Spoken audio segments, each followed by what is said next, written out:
Hi everyone, welcome to my channel.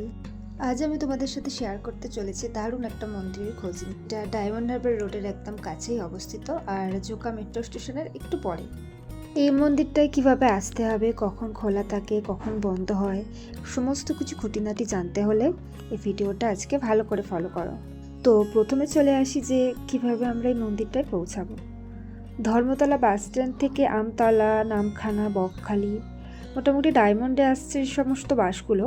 ওই বাস ধরেই তোমরা জোকা মেট্রো স্টেশনের ঠিক একটু পরেই একটা ভাষা স্টপেজ পড়বে, ওখানে নামতে হবে। বা স্বামীনারায়ণ মন্দির বললেও ওখানে ঠিক মন্দিরের গেটের সামনেই নামিয়ে দেবে। আর যারা ভাবছেন যে ট্রেনে করে আসবেন, তারা মাঝিরহাট স্টেশনে নেমে ওখান থেকে ওই একইভাবে ডায়মন্ড হারবারে আসা যে সমস্ত বাসগুলো, ওই বাস ধরে ওখানে নামতে পারে। মন্দির দিয়ে ঢুকেই রয়েছে ডান দিকে গাড়ি পার্কিংয়ের জায়গা। আমি এখানে গাড়ি পার্কিংয়ের রেটটা দিয়ে দিলাম, তোমরা একটু ভালো করে দেখে নাও। মন্দিরে ঢুকেই মন্দিরে যে সমস্ত নিখুঁত কারুকার্য দেখে তো আমি সত্যি খুব মুগ্ধ হয়ে গিয়েছি। অনেকটা মনে হচ্ছিল যেন সে দক্ষিণ ভারতের কোনো মন্দিরে এসে।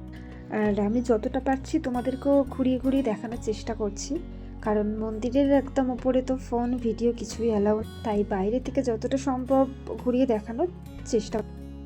আমি বলতে পারি আপনাদের অবশ্যই ভালো লাগবে এখানে আসলে, আর সবার একবার অন্তত এখানে এসে ঘুরে যাওয়া উচিত। মন্দিরের আরতির সময় কখন খোলা হয় এটা আমি দেখিয়ে দিলাম, তোমাদের প্রয়োজন হলে এটা স্ক্রিনশট নিয়ে ভালো করে একটু দেখে নাও।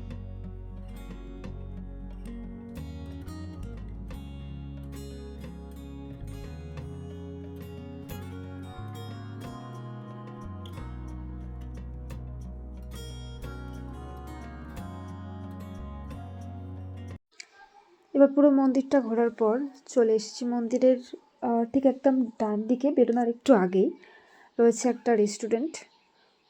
ওখানে ফার্স্ট টোকেন কেটে তারপর খাবার নিয়ে বসে, তারপর এখান থেকে বেরিয়ে বাইরেও বসার জায়গা আছে, ওখানেও চাইলে তোমরা কিছুটা টাইম স্পেন্ড করে আসতে পারো। ধন্যবাদ সবাইকে আমার এই ভিডিওটা মন দিয়ে দেখার জন্য। আবার তোমাদের সাথে দেখা হচ্ছে পরবর্তী ভিডিওতে।